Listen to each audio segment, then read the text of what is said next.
کش کہ آپ نیکسٹ ایپیسوڈ میں دیکھیں گے کہ ابھی تک تو عائشی پھپھو بہت زیادہ خوش تھی کہ اس کی شادی اکمل کے ساتھ ہو چکی ہے، لیکن آگے آنے والی ایپیسوڈز میں آپ کو پتہ چلے گا کہ عائشی پھپھو کے سامنے بہت جلد اکمل کی حقیقت آنے والی ہے، جبکہ متی اللہ اپنی سازش میں کچھ حد تک کامیاب ہو چکا ہے۔ عائشی پھپھو کی شادی اکمل سے کروانے کے بعد ساتھ ہی ساتھ وہ کش کو بھی یہ دھمکا چکا ہے کہ اگر وہ اس کے آستانے پر آ کر بیٹھ جائے گی تو وہ اس کی بہن کے ساتھ شادی نہیں کرے گا۔ شادی میں بھی اس نے تمام انہی باتوں کا ذکر کیا تھا تاکہ وہ کسی طرح کش کو اس بات کے اوپر مجبور کر دے کہ وہ آ کر اس کے آستانے پر بیٹھ جائے۔ کش بھلا اسے کیسے قبول کر سکتی تھی؟ وہ تو اپنے آستانے پر بیٹھنے کے لیے رضامند نہیں، تو وہ متی اللہ کے آستانے کے اوپر کس طرح جا کر بیٹھ سکتی ہے؟ جبکہ متی اللہ نے اب سازش کا ایسا جال بنا ہے کہ جس میں کش عنقریب بہت جلد پھنسنے والی ہے۔ کش تو کبھی بھی نہیں چاہتی تھی کہ وہ وجدان کے ساتھ بے وفائی کرے، اور نہ ہی وہ یہ چاہتی تھی کہ وہ آستانے پر دوبارہ جا کر بیٹھ جائے، لیکن حالات کچھ اس طرح کے بنتے جا رہے ہیں کہ یہ سب کچھ ہونے والا ہے،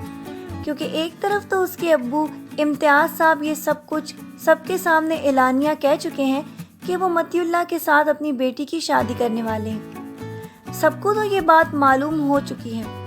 جبکہ زویا بہت زیادہ اس بات پہ پریشان ہے کہ کہیں واقعی اس کے والد متی اللہ کے ساتھ اس کی شادی نہ کروا دیں،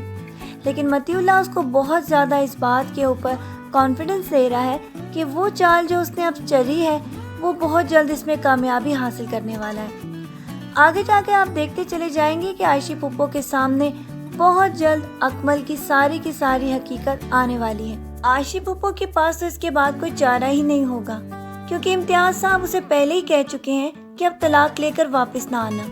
لیکن آگے آنے والے ایپیسوڈز میں آپ دیکھیں گے کہ کش زویا کو بہت زیادہ سمجھانے کی کوشش کرے گی کہ متی اللہ کی سازش کا شکار مت بنو، وہ تمہاری زندگی تباہ و برباد کر دے گا، میری بات مان لو اور بھول جاؤ اسے۔ جبکہ زویا کے بارے میں تو آپ جانتے ہیں کہ جب تک وہ وجدان کو حاصل نہیں کرے گی وہ تب تک اس بات کے اوپر راضی نہیں ہوگی کہ وہ متی اللہ کے ساتھ شادی نہ کرے۔ اسی لیے آپ آگے جا کے دیکھیں گے کہ کش بھی بہت جلد اس بات کے اوپر مجبور ہو جانے والی ہے کہ وہ اپنے گھر کو بچانے کے لیے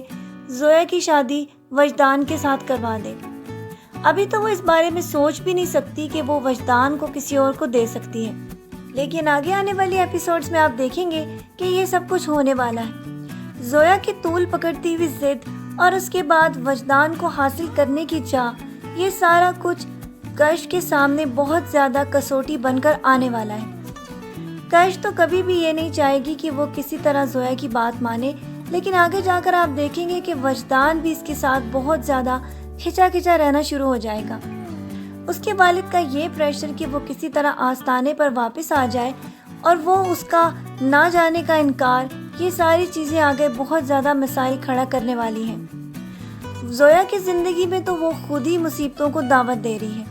جبکہ کش کبھی نہیں چاہتی کہ وہ اپنی چھوٹی بہن کی زندگی کو اس طرح برباد کرنے میں اس کی مدد کرے۔ آگے وجدان کے بدلتے ہوئے رویے اور اس کے موڈ کے چینج ہونے کی بنا پر وہ بھی اس بات کے اوپر فیصلہ کر لے گی کہ جو خواب اس نے اپنے والد کے بارے میں دیکھا تھا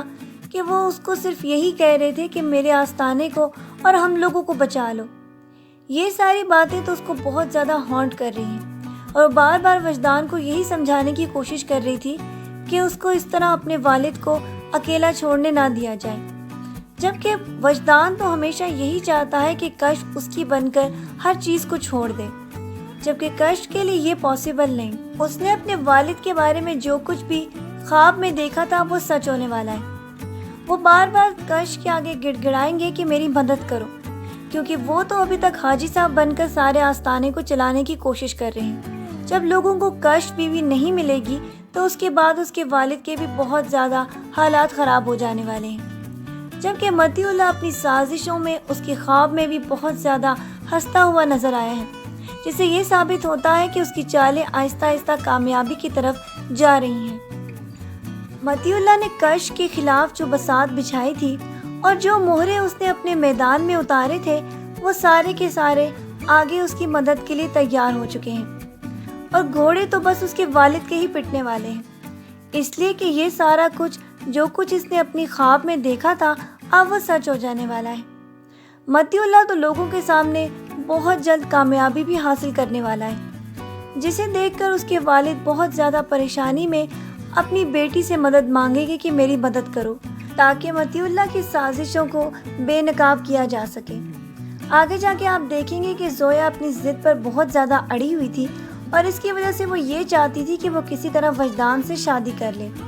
آگے جا کے حالات کچھ اس طرح کے بنتے چلے جائیں گے کہ وجدان خود بھی زویا کو پسند کرنا شروع ہو جائے، اس لیے کہ اپنی بیوی کے لیے اس نے جو خواب دیکھے تھے کاش ان میں سے کسی پہ بھی پوری نہیں اتر رہی۔ اس کے ذہن میں تو یا تو اپنے والدین یا پھر آستانہ، یہی دونوں چیزیں سوار رہتی ہیں، حتیٰ کہ وہ اس کو صاف الفاظ میں کہہ چکی تھی کہ میں کبھی بھی آستانے پر نہیں جا کر بیٹھوں گی اور مجھے کوئی بھی اس بات پر مجبور نہیں کر سکتا کہ میں جا کر آستانے پر خواب دیکھوں، حتیٰ کہ وہ یہ بھی کہہ چکی تھی کہ میں سونا ہی بند کر دوں گی تاکہ نہ مجھے خواب آئے اور نہ ہی میرے والد مجھے اس بات کے اوپر مجبور کریں کہ میں جا کر آستانے پر بیٹھوں۔ آگے جا کے یہ بھی کلیئر ہو جانے والا ہے کہ کیوں کش کے والد نے متی اللہ کی رشتے کی آفر کو قبول کر لیا تھا، کیونکہ وہ تو یہ چاہتے تھے کہ اس طرح کش ایموشنلی بلیک میل ہو کر ان کے آستانے پر واپس آ جائے گی اور زویا کی شادی بھی وجدان سے ہو جائے تاکہ وہ ہمیشہ کے لیے ان کے آستانے پر آ کر بیٹھ جائے۔ آگے تو آپ جا کر دیکھیں گے کہ کش کی زندگی میں بہت زیادہ مشکلات آنے والی ہیں۔ آپ کا اس کے بارے میں کیا خیال ہے کہ کیا کش کی شادی وجدان سے ختم ہو جانے والی ہے؟ اپنی رائے سے ہمیں ضرور آگاہ کیجیے گا۔ اب مزید ڈرامہ پروموز کے لیے ہمارا چینل دیکھتے رہیں۔ اپنا ڈھیر سارا خیال رکھیے گا بہت ساری دعاؤں کے ساتھ۔ اللہ حافظ۔